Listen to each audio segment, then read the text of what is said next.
Welcome back नाज़रीन। Break से पहले पीपल्स पार्टी की मरकजी रहनुमा शाज़िया तामरी की गुफ्तगू आपने सुनी। इस वक्त साबिक वज़ीर इत्तलात और सीनियर सियासतदान फवाद चौधरी हमारे साथ मौजूद है और बात करेंगे हम तहरीक इंसाफ की। और अभी तक तहरीक इंसाफ जो है क्यों एक ओपोजिशन का ग्रैंड अलायंस बनाने में हमें नाकाम दिख रही है। शायद खकान अब्बासी हो, महमूद खान अचकज़ई हो या साथ में JUI हो, मौलाना फजलुर रहमान से भी उनकी काफ़ी मुलाकातें हुई।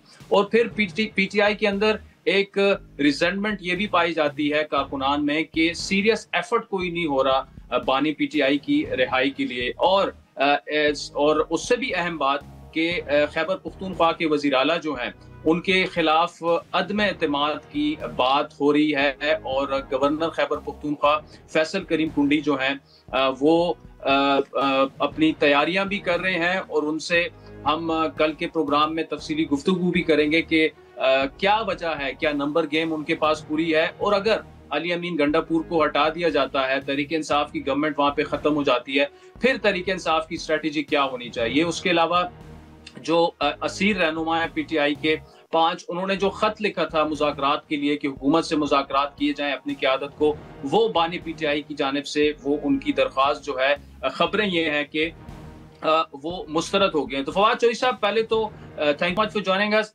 अदम एतमाद की बात करें अली अमीन गंडापुर के खिलाफ, तो उसकी एक बड़ी वजह जो है वो कामयाबी के उसके इम्कानात इसलिए भी मौजूद हैं कि आपकी पार्टी के अंदर धड़ेबंदी मौजूद है। असद कैसर का अपना धड़ा है, आतिफ खान का अपना धड़ा है, जुनैद अकबर का अपना ग्रुप है, अली अमीन का अपना ग्रुप है। तो क्या इस सूरत में आप क्या समझते हैं कि अदम एतमाद क्या कामयाब हो सकती है?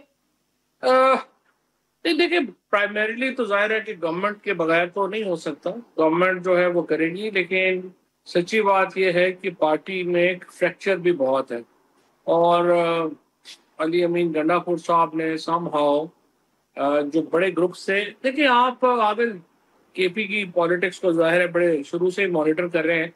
ग्रुप बंदियां तो हमेशा ही होती भी हैं, रही भी हैं। परवेज खट्टक साहब के दौर में भी थी, महमूद खान साहब के दौर में भी रही और अब फिर है। लेकिन इनको मैनेज करना होता है। अब इमरान खान है नहीं, तो उसकी वजह से एक जो वैक्यूम है कम्युनिकेशन का या फैसला साजी का, अली अमीन गंडापुर साहब को चाहिए था कि वो थोड़ा इस गैप को कम करते, लेकिन अनफॉर्चुनेटली उन्होंने इस गैप को कम करने की तरफ उतनी तवज्जो नहीं दी जितनी उनको देनी चाहिए थी। उसके नतीजे में अब जो विद इन पार्लियामेंट्री पार्टी भी बहुत जो है वो फ्रैक्चर्स हैं। और अगर तरीके अदम एतमाद आती है, अली अमीन कहते हैं कि सवाल ही पैदा नहीं होता कामयाब हो, उनकी पूरी तैयारी है और हर काम करेंगे।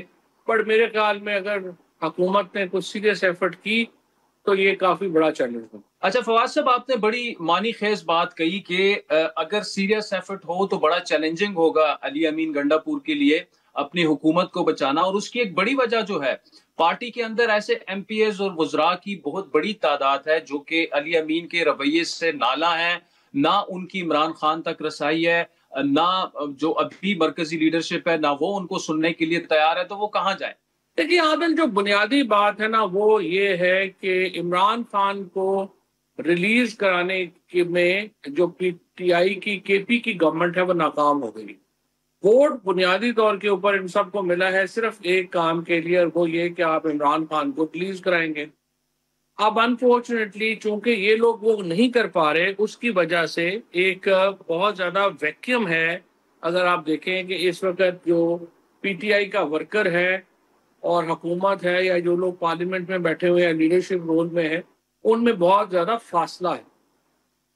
वजूहात उसकी बेशुमार हो सकती हैं। जाहिर है कि अली अमीन अकेले तो रिस्पॉन्सिबल नहीं है कि अगर इमरान खान बाहर नहीं है तो, लेकिन बहरहाल उसका ब्रंट जो है वो सबसे ज्यादा KP की हुकूमत को सहना पड़ता है, इमरान खान को ये अली अमीन को गंडापुर को सहना पड़ता है।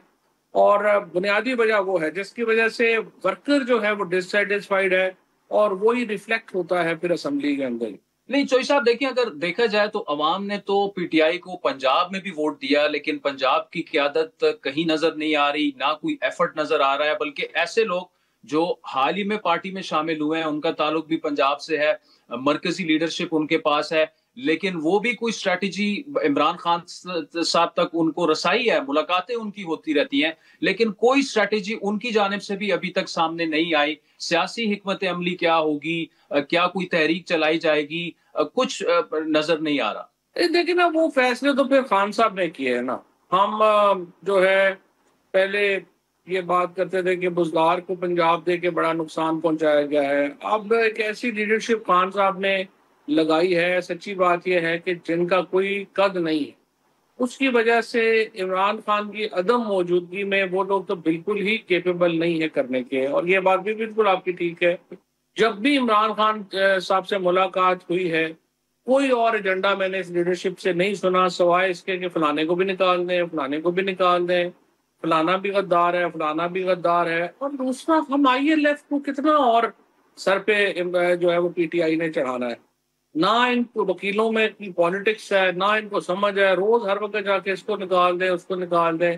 وکیلوں پہ، اور اسپیشلی ان وکیلوں کے اوپر جن کی کوئی پولیٹیکل بیک گراؤنڈ نہیں ہے، آپ پارٹی ان کو کیسے دے سکتے ہیں؟ یعنی آپ دیکھیں کہ انہوں نے اپنی ساری فنڈنگ جو ہے وہ میڈیا سیل کی روک کے، لوگ جو 2013-14 سے پی ٹی آئی کے لیے کام کر رہے تھے ان کو فارغ کر کے انہوں نے وکیلوں کو جو ہے وہ انگیج کیا۔ وکیل تو نہیں کر سکتے تھے، نہ وہ اسٹریٹجی بنا سکتے ہیں، نہ کچھ کر سکتے ہیں۔ بہرحال ہم نے تو خان صاحب کو کہہ ہی سکتے ہیں، ہم نے انہیں مشورہ جو ہے پہلے بھی جو کوشش کی ہے کہ صحیح مشورہ دیا جائے، اور اب بھی یہی کوشش کی ہے کہ انہیں یہی بات میں نے کہی ہے کہ اس لیڈرشپ کے ساتھ ناممکن ہے کوئی اسٹریٹجی بنانا، کوئی کچھ کرنا، باقی ذرا مرضی تو پھر ان کی ہے نا۔ فواد چودھری صاحب، آپ ہمارے ساتھ موجود رہے گا۔ ناظرین، بریک کے بعد یہ گفتگو جاری رکھیں۔